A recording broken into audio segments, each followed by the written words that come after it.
Թալանվածը ետ բերելու համար նախ պետք է հասկանալ թալանվածի տեղը եւ թալանի մեխանիզմը,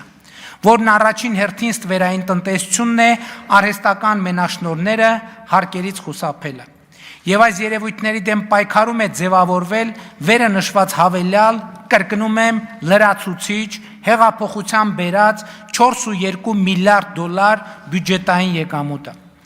Պետք է խոստովանեմ, որ թալանվածը ետ բերելու, հանցագործներին պատժելու հեղափոխական օրակարգը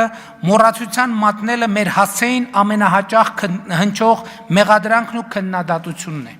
Բայց ուզում եմ միանգամից ասել, որ կտրականապես մերժում եմ այդ քննադատությունը հետևյալ պատճառաբանությամբ։ 2018 թվականի ժողովրդական ոչ բռնի թավշյա հեղափոխությունը այո տվել է թալանվածը ետ բերելու, հանցագործներին պատժելու խոստում։ Բայց հեղափոխությունը եւ անձամբ ես խոստացել ենք նաեւ, որ հեղափոխության հաղթանակից հետո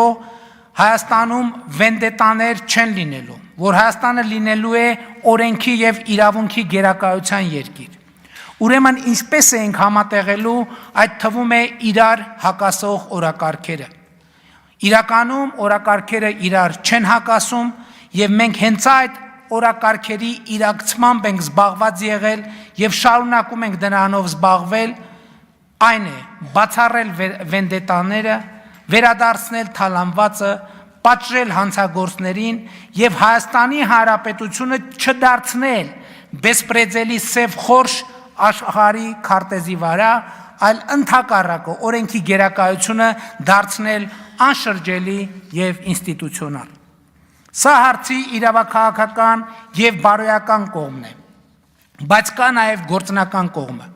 Խնդիրն այն է, որ ինչպես ասել եմ բազմիցս,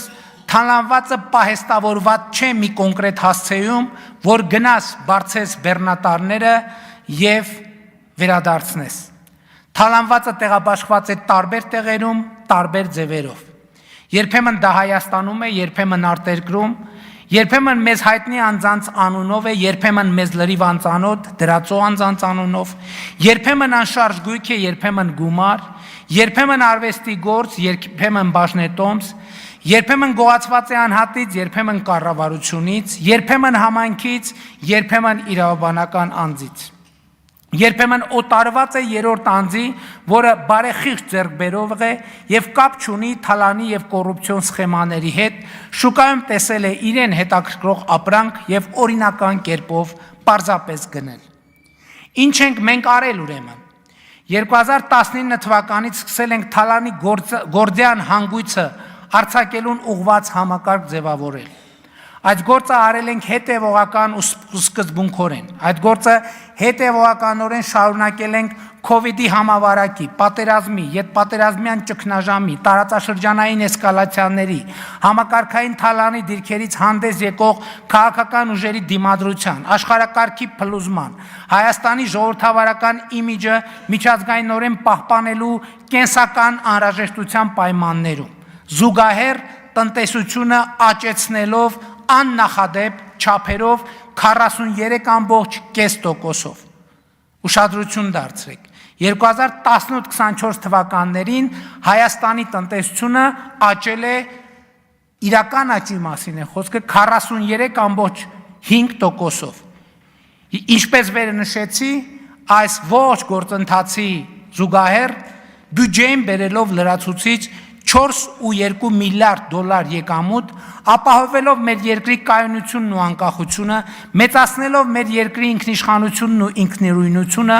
ապահովելով եւ երաշխավորելով երկրի ինքնիշխանության ամենանվազագույն ատրիբուտներ, օրինակ, որ Հայաստան մուտք գործող եւ Հայաստանից դուրս եկող քաղաքացիները անձնագրային հսկողություն անցնեն միայն ու միայն Հայաստանի Հանրապետության սահմանապահ զորքերի զինծառայողների կողմից։ Ճոխություն, որ մեր պետությունը 33 տարիների անկախության շրջանում իրեն այդպես էլ չէր կարողանում թույլ տալ։